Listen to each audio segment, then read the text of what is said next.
Hi,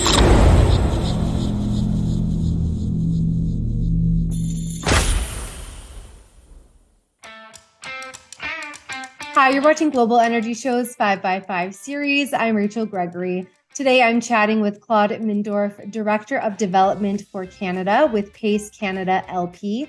Claude, thanks for joining us. Thanks for asking us, Rachel.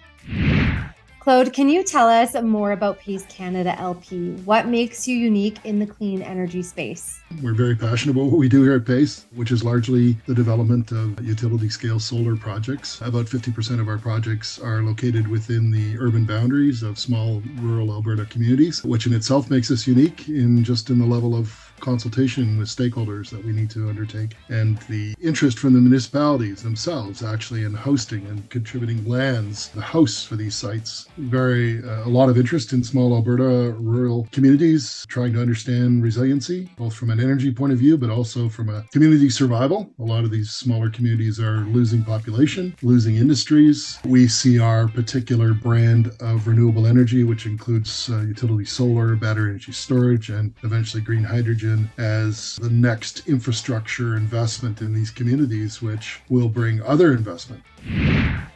And speaking of projects, construction is planned to start in Caroline this year. Can you elaborate on the 14 megawatt solar project? It was originally an invitation from the local government, from the mayor, to come to his community and look at building renewable energy in their community. Caroline isn't unique in the small, under 1,500 people municipalities in Alberta, in that it's losing its population. If you drove through Caroline, you'd see a number of industries shuttered and closed. And so this investment in this community, which will be in the range of about $17 million, will provide substantial municipal tax to the community, substantial direct benefits, indirect benefits of investing in the community. And so the community is very excited about hosting this land on 80 acres in the northwest portion of the city. This is one of the urban projects we're talking about building, and so we've had to consult with over 500 different stakeholders. We're at the tail end of that now, ready to make application to the AUC this month, and looking forward to receiving approvals to start construction later in this year. Can you tell us about some of your other projects? A couple of the most unique ones are ones that we're doing on reclaimed mine sites of Sheerness and Paint Earth mines, both operated by Westmoreland Coal. Westmoreland Coal saw its industry in Canada completely shuttered with the policies that the federal government brought in for mandating compliance for greenhouse gases in power generation. So Westmoreland has partnered with PACE to see a 13.5 megawatt project built on the reclaimed portion of the Sheerness mine, and 65 megawatt project to be built in 2025, hopefully on the Mannix mine site. Both of those will probably feature some form of hydrogen generation, and we're looking for hydrogen offtake agreements for things like generation, transportation. All of our projects are located on either primary or secondary highways in Alberta, which need to see that electrical charging and hydrogen fueling infrastructure built out in order to attract industries that want to achieve net zero. We're very unique in the sense that we're focused on green hydrogen as well as battery energy storage, and doing projects that involve solar and those two other forms of renewable energy will draw what we believe to be industries that want to be net zero. Not only communities become resilient, but industries can plan for the future based on the models that we're building in these communities. In your opinion, why is Alberta a good choice for solar energy projects?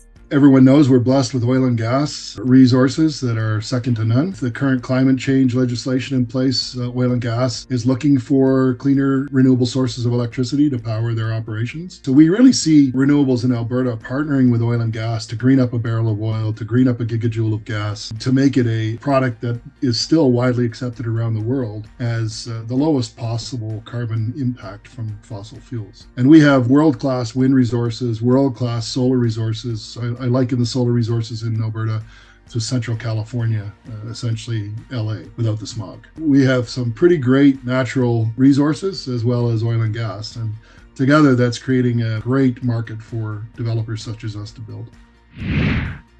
At the Global Energy Show, our mission is to bring all energy verticals under one roof.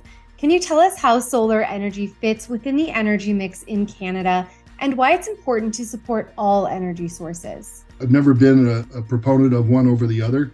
I think all forms of generation are required. Certainly renewables comes on as the lowest cost electron. Wind is sub $40 a megawatt hour, solar is sub $50 a megawatt hour. Both of them can produce renewable energy credits that help oil and gas, large final emitters manage their carbon footprint. So a great supplier not only of energy but environmental compliance mechanisms. You'll find that some of the largest oil and gas players, infrastructure owners like TransCanada Energy, Enbridge, Suncor are also the largest investors in renewables in Alberta. It's really a facilitation of the greening up of a barrel of oil and a gigajoule of gas to allow Alberta Oil and Gas to compete on the world stage from a cradle to grave carbon impact. Great support for renewables in the province, both from the government as well as from the oil and gas sector, which is creating a lot of investment opportunities for renewable energy companies. So I see it very much as a win-win situation for everyone. We're trying to, at pace, become a world leader in green hydrogen